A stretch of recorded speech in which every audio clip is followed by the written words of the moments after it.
Students, मैं हूं Anushka ma'am. अगर आपने भी एएनएम का कोर्स कर रखा है और बिहार बीटीएससी स्वास्थ्य कार्यकर्ता भर्ती 2025 की तैयारी कर रहे हैं या करना चाहते हैं तो राठौर एजुकेशन पॉइंट इसमें आपकी मदद करने के लिए लाया है बैचेस, जिसमें आपको इस एग्ज़ाम से रिलेटेड कंप्लीट सिलेबस कवर कराया जाएगा लाइव क्लासेस के थ्रू। आपको recording classes, mock test, PDF notes, PYQ question सब कुछ अवेलेबल रहेगा इस बैच में। इस बैच को ज्वाइन करने के लिए आपको सबसे पहले राठौर एजुकेशन पॉइंट ऐप को प्ले स्टोर से डाउनलोड करना होगा और हमारे मंजिल बैच को ज्वाइन करना होगा। अगर आपको इस बैच से रिलेटेड किसी भी तरह का कोई डाउट है तो आप दिए गए नंबर पे कॉल या व्हाट्सएप कर सकते हैं। आज के इस क्लास में हम प्रेग्नेंट वुमेन के हेल्थ से रिलेटेड और फर्स्ट एड से रिलेटेड कुछ इंपॉर्टेंट क्वेश्चंस को कवर करने वाले हैं। तो चलिए आज के क्लास को शुरू करते हैं। तो आज का हमारा पहला क्वेश्चन है कि गर्भावस्था के दौरान सबसे महत्वपूर्ण विटामिन कौन सा है जो गर्भाशय शिशु के मस्तिष्क विकास के लिए आवश्यक होता है। ऑप्शन है vitamin C, folic acid, vitamin D या विटामिन B12। तो इसका सही आंसर है फॉलिक एसिड। फॉलिक एसिड जो होता है वो पेट में पल रहे शिशु के मस्तिष्क के विकास के लिए बहुत ही महत्वपूर्ण होता है और ये गर्भावस्था के दौरान सबसे महत्वपूर्ण विटामिन है। अगला क्वेश्चन है प्रसव के दौरान मॉनिटरिंग के लिए कौन सा संकेत सबसे महत्वपूर्ण होता है। तो ऑप्शंस हैं गर्भवती महिला का रक्तचाप, गर्भाशय का संकुचन, भ्रूण का हृदय गति या फिर शिशु का वजन। तो इसका सही आंसर क्या है? इसका सही आंसर है भ्रूण की हृदय गति। जो सबसे ज़्यादा सबसे महत्वपूर्ण संकेत मॉनिटर करना होता है लेबर के दौरान वो होता है fetal heart rate, FHR, fetal heart rate जो कि होता है ये सबसे इम्पॉर्टेंट होता है, सबसे महत्वपूर्ण होता है क्योंकि इससे शिशु की स्थिति और उसकी सुरक्षा की जानकारी होती है। अगला क्वेश्चन है नवजात शिशु के जन्म के तुरंत बाद किस चीज़ का सेवन कराना चाहिए। तो एक शिशु जो बिल्कुल तुरंत का जन्मा हुआ है उसे किस चीज़ का सेवन कराना चाहिए, यानी कि उसे क्या खिलाना पिलाना चाहिए। ऑप्शंस क्या क्या हैं? गाय का दूध, माँ का पहला दूध, कोलेस्ट्रम, पानी या फिर चीनी का पानी। तो इसका सही आंसर है माँ का पहला दूध, जिसे हम कोलेस्ट्रम कहते हैं। तो एक प्रेग्नेंट औरत का जो पहला मिल्क आ रहा होता है उसे कोलेस्ट्रम कहते हैं। ये गाढ़ा पीला रंग का लिक्विड होता है, मिल्क होता है। ठीक है। अगला क्वेश्चन है निम्न में से कौन सा टीका बचपन में पोलियो से बचाव के लिए दिया जाता है। ऑप्शंस क्या क्या हैं? ऑप्शंस हैं BCG, DPT, OPV या फिर हेपेटाइटिस B। तो पोलियो से बचाव के लिए जो वैक्सीन दिया जाता है उसे OPV कहते हैं। OPV यानी कि ओरल पोलियो वैक्सीन, जो कि ओरली माउथ के थ्रू बच्चे को दिया जाता है। ठीक है। अगला क्वेश्चन है गर्भवती महिला को कितनी बार चिकित्सक से परामर्श करना चाहिए, यानी कि एक गर्भवती महिला को अपने गर्भावस्था के दौरान कितनी बार हॉस्पिटल जाना चाहिए और अपने टेस्ट कराने चाहिए। ऑप्शन क्या क्या है? कम से कम 3 बार, कम से कम 6 बार, केवल 1 बार या फिर हर हफ्ते। तो इसका सही आंसर है कम से कम 6 बार। कम से कम 6 बार उसे चिकित्सक से परामर्श करना चाहिए, यानी कि डॉक्टर को कंसल्ट करना चाहिए। अगला क्वेश्चन है प्रसव के दौरान किस अवस्था में महिला को अस्पताल जाना चाहिए। तो प्रसव के दौरान किस अवस्था में महिला को अस्पताल जाना चाहिए। ऑप्शंस क्या क्या है? जब पानी टूटे, जब हल्का दर्द हो, जब भूख लगे, जब सिर दर्द हो।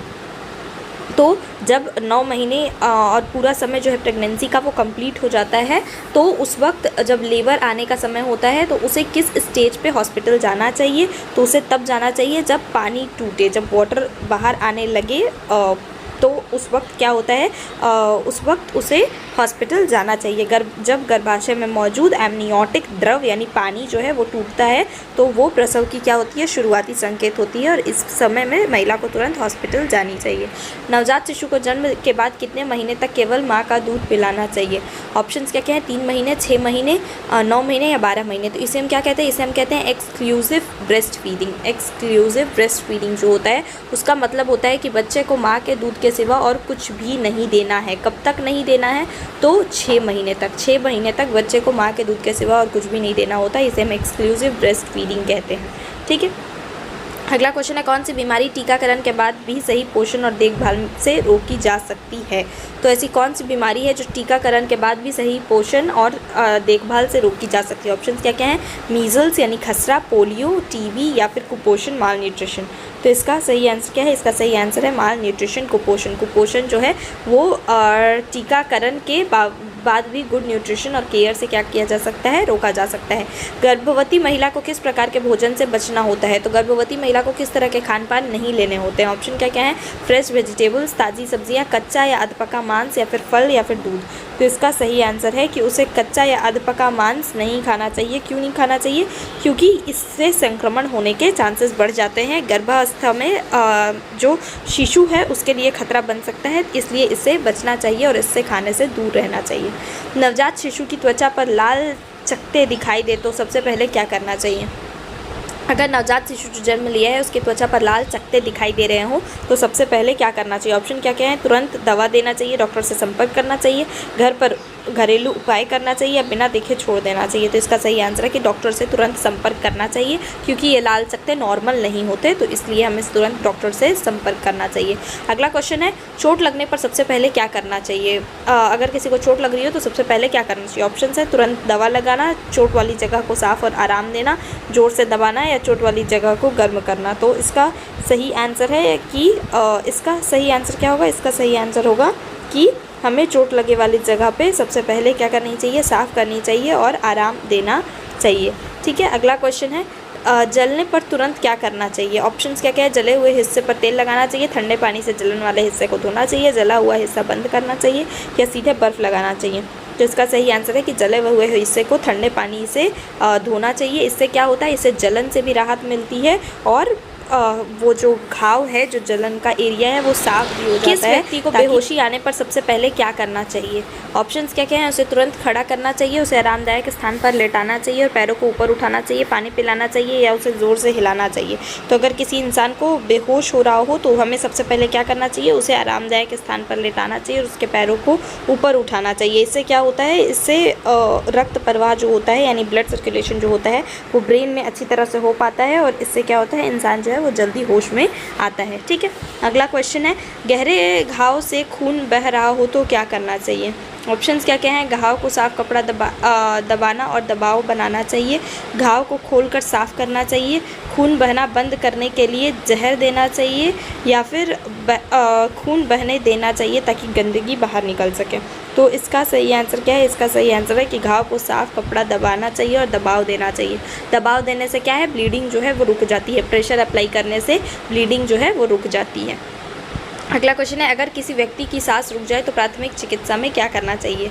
तो अगर किसी की सांस रुक जाए तो हमें प्राथमिक चिकित्सा क्या देनी चाहिए? ऑप्शंस क्या क्या हैं? तुरंत सीपीआर देना चाहिए, उसे पानी पिलाना चाहिए, उसे खड़ा कर देना चाहिए, कोई कार्य ना करना चाहिए और इंतज़ार करना चाहिए। तो इसका सही आंसर है कि हमें अगर किसी की सांस रुक जाए तो सबसे पहले सीपीआर शुरू करना चाहिए।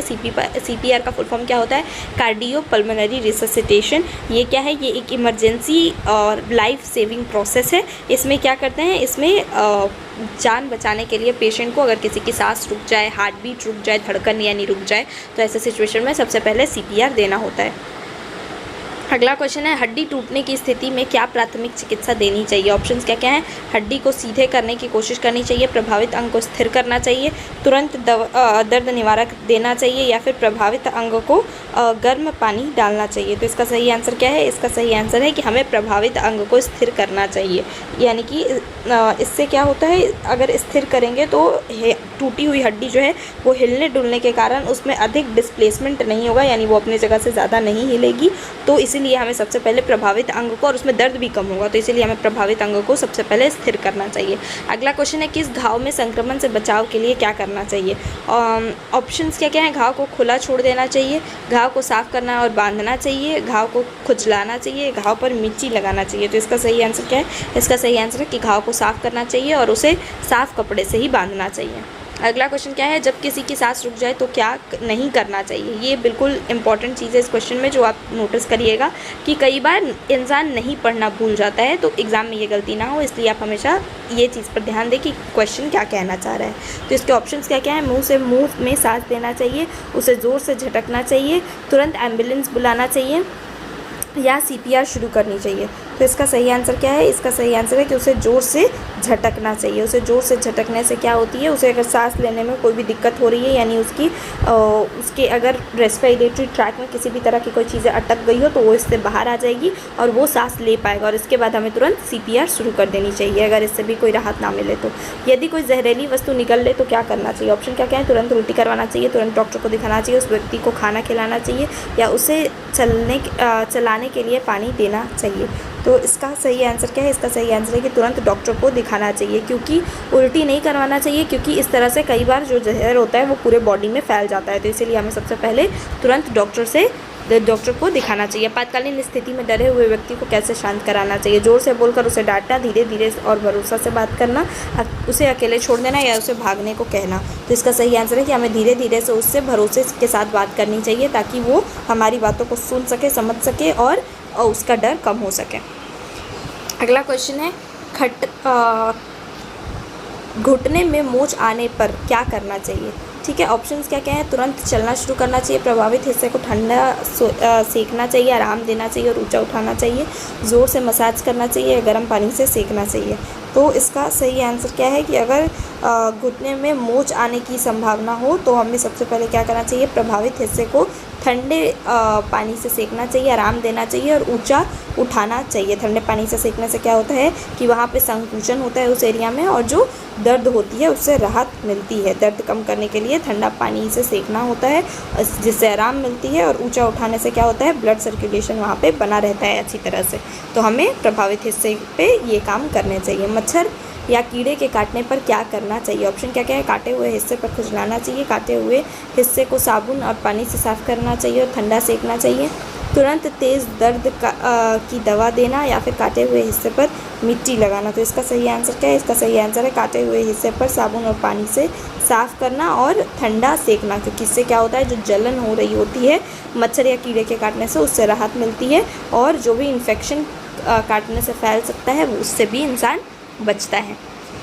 अगला क्वेश्चन है जलन या बर्न पर क्या नहीं करना चाहिए? अभी तक हमने देखा कि क्या करना चाहिए, अब है कि क्या नहीं करना चाहिए। ऑप्शंस का क्या है? ठंडा पानी देना चाहिए, ठंडा पानी देना, बर्फ़ सीधे लगाना, सूखे कपड़े से ढकना या डॉक्टर को दिखाना। तो हमें क्या नहीं करना चाहिए? वो है बर्फ़ सीधे लगाना। हमें कभी भी जलन वाले जगह पे बर्फ़ सीधे नहीं लगाना चाहिए क्योंकि इससे क्या होता है? त्वचा को और नुकसान हो सकता है, इसलिए केवल ठंडा पानी ही देना चाहिए। हमें बर्फ़ सीधे नहीं लगाना चाहिए, उसे सूखे कपड़े से ढकना भी चाहिए ताकि बाहर से कोई इन्फेक्शन उस पर ना चिपक सके या और डॉक्टर को भी दिखाना चाहिए, लेकिन हमें सीधे बर्फ़ कभी नहीं लगाना चाहिए। अगला क्वेश्चन क्या है? उंगली पर कट लगने पर सबसे पहले क्या करना चाहिए? ऑप्शंस क्या क्या हैं? घाव को धोना और साफ़ कपड़ा बांधना चाहिए, घाव पर पानी डालना बंद कर देना चाहिए, घाव पर मिट्टी लगाना चाहिए, घाव पर जोर से दबाना बंद करना होगा। तो इसका सही आंसर क्या है? इसका सही आंसर है कि घाव को धोना चाहिए और साफ़ कपड़े से बांधना चाहिए। ठीक है, अगला क्वेश्चन है यदि किसी व्यक्ति को चक्कर आए तो सबसे पहले क्या करना चाहिए? ऑप्शंस है उसे तुरंत चलने को कहना चाहिए, उसे आरामदायक जगह पर बैठाना और लेटाना चाहिए, उसे तेज़ पानी पिलाना चाहिए या उसे जोर से हिलाना चाहिए। तो इसका सही आंसर है उसे आरामदायक जगह पर बैठाना और लेटा देना चाहिए। यदि किसी को अचानक सांस फूलना और दौरा पड़े तो हमें क्या करना चाहिए? अगर किसी को अस्थमा के अटैक आ रहे हों तो हमें क्या करना चाहिए? ऑप्शंस क्या क्या हैं? व्यक्ति को अकेले छोड़ देना चाहिए, व्यक्ति को आरामदेह स्थिति में बैठाकर दवाई दिलाना, व्यक्ति को जोर से हिलाना या व्यक्ति को सोने के लिए कहना। तो अगर किसी को अस्थमा का अटैक आ रहा हो, अस्थमा क्या होता है? तो एक सांस फूलने की बीमारी होती है जिसमें इंसान को सांस लेने में बहुत ही ज़्यादा दिक्कत हो रही होती है नॉर्मल कंडीशंस में भी। तो ऐसे में हमें क्या करना चाहिए? उसे आरामदेह की स्थिति में बैठा करके और दवाई दिलाना चाहिए। दवाई क्या होते हैं? तो उनके लिए इन्हेलर्स बने होते हैं जिससे उन्हें सांस लेने में आसानी हो रही होती है। तो उनके इन्हेलर्स जो होते हैं वो उनके दवा होते हैं जो उन्हें आरामदायक स्थिति में बैठा करके दिलाना चाहिए। अगला क्वेश्चन है यदि किसी को बिजली लग जाए तो क्या करना चाहिए? अब अगर इलेक्ट्रिक शॉक किसी को लग गया हो तो हमें क्या करना चाहिए? ऑप्शंस क्या हैं? ऑप्शन है तुरंत उस व्यक्ति को बिजली से हटाना चाहिए लेकिन खुद सुरक्षित रहना चाहिए, तुरंत उस व्यक्ति को छू लेना चाहिए, पानी डालना चाहिए या व्यक्ति को चिल्लाने के लिए कहना चाहिए। इसका सही आंसर है कि तुरंत उस व्यक्ति को बिजली से हटाना चाहिए लेकिन खुद को सुरक्षित रखते हुए। ठीक है, खुद को सुरक्षित रखते हुए उसे जो बिजली का सोर्स है जहाँ से उसे करंट लग रहा है उस सोर्स से दूर हटाना चाहिए लेकिन खुद को बचाते हुए। अगला क्वेश्चन है किसी व्यक्ति की सांस रुकने की स्थिति में क्या करना चाहिए? अगर किसी की सांस रुक गई हो, चोकिंग का सिचुएशन हो गया हो, उसकी सांस लेने के मार्ग में कुछ फंस गया हो तो हमें क्या करना चाहिए? जोर से थप्पड़ मारना चाहिए, पीठ पर थप्पड़ और एब्डोमिनल थ्रस्ट यानी कि हॉर्मर तकनीक का देना चाहिए या फिर व्यक्ति को पानी पिलाना चाहिए या फिर व्यक्ति को ज़ोर से हिलाना चाहिए। तो इसका सही आंसर है कि पीठ पर थप्पड़ मारकर एब्डोमिनल थ्रस्ट में हेमिलिएज मैन्यूअर जो तकनीक है उसका यूज़ करना चाहिए। ठीक है, अगला क्वेश्चन है किसी को दिल का दौरा पड़ने पर प्राथमिक सहायता क्या देनी चाहिए? ऑप्शन क्या क्या है? व्यक्ति को आराम देना और तुरंत डॉक्टर को बुलाना, व्यक्ति को चलने का कोशिश करना, व्यक्ति को पानी पीने को कहना, व्यक्ति को ज़ोर से हिलाना। तो इसका सही आंसर है कि अगर हमारे सामने किसी व्यक्ति को अचानक हार्ट अटैक आ रहा हो तो हमें सबसे पहले उसे आरामदायक स्थिति में बैठाना चाहिए और डॉक्टर को बुलाना चाहिए जल्दी से जल्दी। ठीक है, अगला क्वेश्चन है, यदि कोई व्यक्ति जहरीली गैस और धुएं से सांस लेता हो तो क्या करना चाहिए? ऑप्शन क्या क्या है? व्यक्ति को ताज़ी हवा में ले जाना चाहिए, उसे अंदर बंद रखना चाहिए, उसे पानी पिलाना चाहिए, उसे आराम नहीं देना चाहिए। तो इसका सही आंसर है कि व्यक्ति को सबसे पहले ताज़ी हवा में ले जाना चाहिए। इससे क्या होता है कि इससे जो भी उसे सांस लेने में तकलीफ़ हो रही हो उससे राहत मिलती है और वो इस जो ये स्ट्रेस उसके रेस्पिरेटरी सिस्टम पे पड़ा है पॉइजनस गैसेस का, उससे वो जल्दी से जल्दी उभर पाता है। तो आज की क्लास का ये हमारा लास्ट क्वेश्चन था। आज की क्लास में हम सिर्फ इतने ही क्वेश्चंस को प्रैक्टिस कर रहे हैं। अगर आपको ये क्लास अच्छा लगा हो तो आप Rathore education point YouTube channel को सब्सक्राइब करना बिल्कुल भी ना भूलें। Thank you so much.